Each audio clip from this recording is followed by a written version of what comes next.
มาพบทุกกันดีฮักสีสั่งหมาย3แทงกำค่ะเนาะและฮักตัวกูตายฮักหมายแค่ความฮักจำพิงตินเมตตาฮักมีตาปันวันนั้นฮิต้าก็เขาว่าลองตั้งฮักในมังปอกมังละมันงำเงาและลาดไหลจังตายตัวกวนเฮากำนำในผู้ลงเรียนเขาลาดว่าใครฮักไว้วะก้อยกาหู้ลอกไล่ตาได้ฮักเนี่ยครับในเจนในดิป้าสุเจ้าป้าขาของดิป้าเป็นไรกันเนาะใครฮักไว้ก้อยกาเฮาขาสมหมอฮักเนี่ยครับนะป้อมหมอฮักก็มันเปลี่ยนก่อนลองกุ้มกำลองเหมือนใจลองกูลองค่ะเนาะแลฮักห่มเงาห่มปลายอันไทยเขาเสมอต้นเสมอปลายนั่นฮักห่มเงาห่มปลายเมื่อเด็กนี่ฮักได้ฮักว่าปุ้ยเอามาเนี่ยมันเดจานจังลงเปลี่ยนกว่าเช่นนั้นค่ะและบางเจอเขานั่งยิงเขาลัดนั่งยิงเนี่ยลูกเอาดีศูนย์ขึ้นถึงปากก้นใจเนี่ยลูกเอาดีปากเดลงมาถึงศูนย์แค่ว่าก้นใจพวกเมื่อเดฮักเนี่ยมันฮักนำเหตุปุ้ยเอาก็มันดี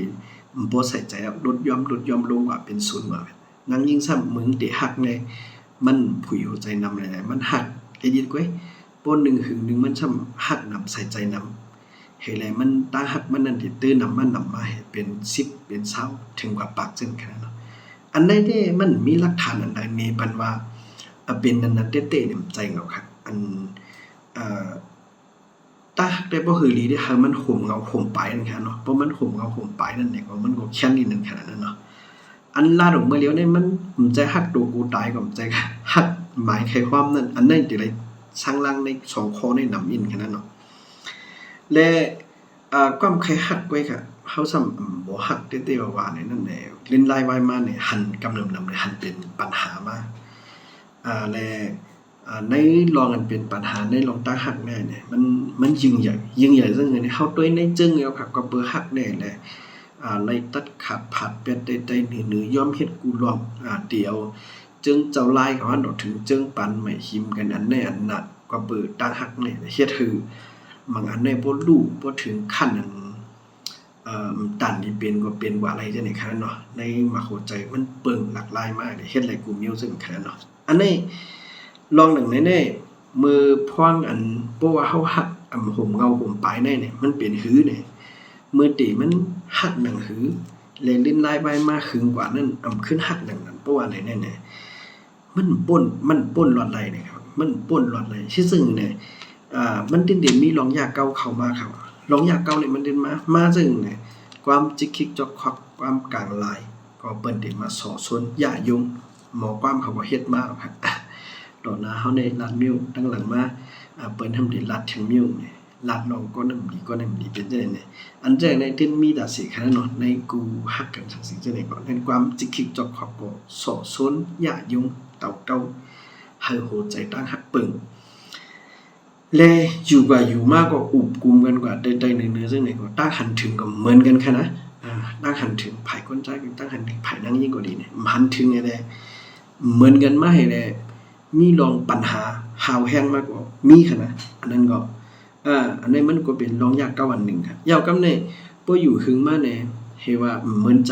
เนาะลองฮักมันเหมือนนั้นมันเหมือนจางเย็นล่างว่านั่นกันเนาะตรงกลางเย็นล่างว่าให้เหมือนมีสีสันเนาะเหมือนมีลองตื่นเต้นฉันเนาะเหมือนมีลองอันตัดเด้คนฮู้คุยหาเฮาบ่ฮู้ลองเฮาบ่ตื่นเต้นแทนเนาะนั่นค่ะเนาะเป็นจังได๋แหละเหมือนหนังเย็นเหมือนก็เหมือนใจขนาดเนาะอันไหนหนังไหนครับบ่ว่าตาฮักห่มเอาถึงปลายเนี่ยมันยาลองยาเก่าจังได๋เนี่ยมันก็ขำเลยครับเลอซินั่นกล้าแทงขนาดนั้นเนาะ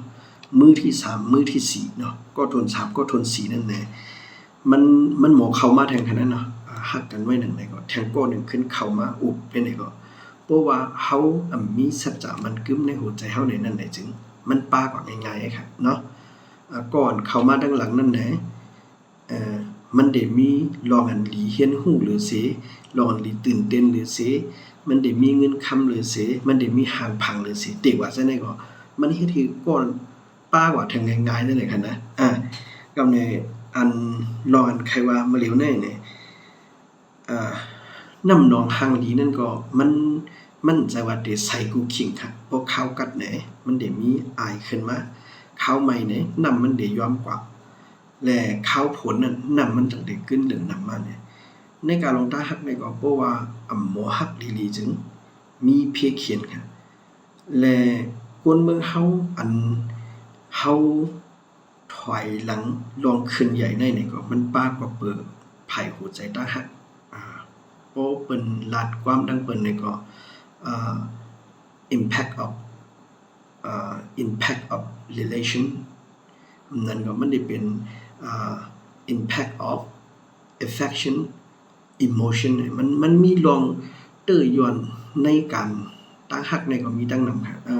คนเมืองเปิ้น20-30เนี่ยเปิ้นผ่านอาซักเป็น20-30เนี่ยเปิ้นผ่านกูลองเฮ็ดเปิ้นขึ้นอย่างไม่สูงเปิ้นเหตุการณ์เสียนั้นมันถึงดีกว่าคนถ้าเฮาบางจื้อว่าเฮาจังได๋ว่าคั่นเนาะอาซัก20-30เนี่ยเฮาตึกอกหักเฮาตึกมาอกหักกะอกหักมาเลยอันนี้มันเฮ็ดคือลองไผป้ายใจเฮามันมีลองตุ้มย้อนไผป้ายใจเฮาเลยมันถึงเถอะยืดยื้อกว่าถึงตอนนึงคั่นเนาะก็ในลองอันลักเปิงอันคาหันถึงว่ามันหลีนั่นแหละเฮาอย่าไปความใครฮักไว้กะเฮาเตะไหลหมอฮักให้มันดีๆและให้เฮาฮักข่มเอาข่มไปฮักคือมันเสมอต้นเสมอปลายนั่นค่ะเนาะและเฮาฮักกำอิดฮักหึงและฮักถึงเท่าถึงตายค่ะเพราะว่ามันเป็นไรจังไหนในนั้นก็บอกว่ามันก็หลีนั่นค่ะเนาะเพราะว่ามันเป็นไรนั่นก็เฮาก็โลกฮีนี่ตั้งผิดแทงไผนึงครับเฮาก็ดูขึ้นบอกมาด้วยดีตัวเฮามนมีดีตัวเฮาเลยส่วนตัวเฮาได้เฮาขาดได้ฮักให้มันห่มเงาห่มไปเนาะเป็นหนังคือก็อะไรเป็นหนังนั้นและฮักกำอีดฮักถึงฮักถึงเท่าถึงตายเนี่ยเพราะมันมีไว้ในหมักล้ำหัวใจเฮานั่นเนี่ยมันก็เตอลีอยู่ยาวครับก็เบิ่งไหนลองถ้าฮักนั้นมันหังดีแลมันเข้มแบบมันเต็มทนหังมันยาวไปกะพอเฮาขึ้นมาย่อมสีลายเลียนหลังล้ำและพิษเปิงกว่านั่นก็มันก็ได้เป็นกว้างมาตอนเฮาดังนำครับน้ำน้องอันหนังคือเดจืนใส่สีนั่นเฮาคากอดได้เลยลุ่มลาดด้วยถึงมันเงาต่อไปลองถ้าฮักในก่อนนั้นเพราะว่าเฮาฮักห่มเงาห่มไปและหมอฮักกำอีดฮักถึงเท่าถึงตายก็มันก็ดีแค่ครับเกี่ยวข้องกับลอกตาฮักในมังปอกคาก็วุ่นบ่ปอกขนาดเนาะคาก็ปึดตีปอกความหมายมันได้นำค่ะก็ในคัดไว้คือมันเหี่ยวดีตอน3ในสิคัดเอาตังลองมาลัดแทงขนาดเนาะแห้งเลยคาเป็นไผ่ลัดขนาดเนาะสู่เจ้าเป็นไผ่ถ่อมนั่นก็แค่นโดยอย่าไปลืมเตรียมมาขนาดเนาะหันมีตังวนหันถึงเกี่ยวข้องกับในลองตาฮักจังนั้นก็อย่าไปลืม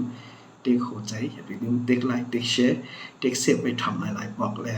เข้ากับบันแห้งที่ใน YouTube เขานั่นก็ที่ใน TikTok เขาไว้แทงก็ที่ไรยินถ่อมลอง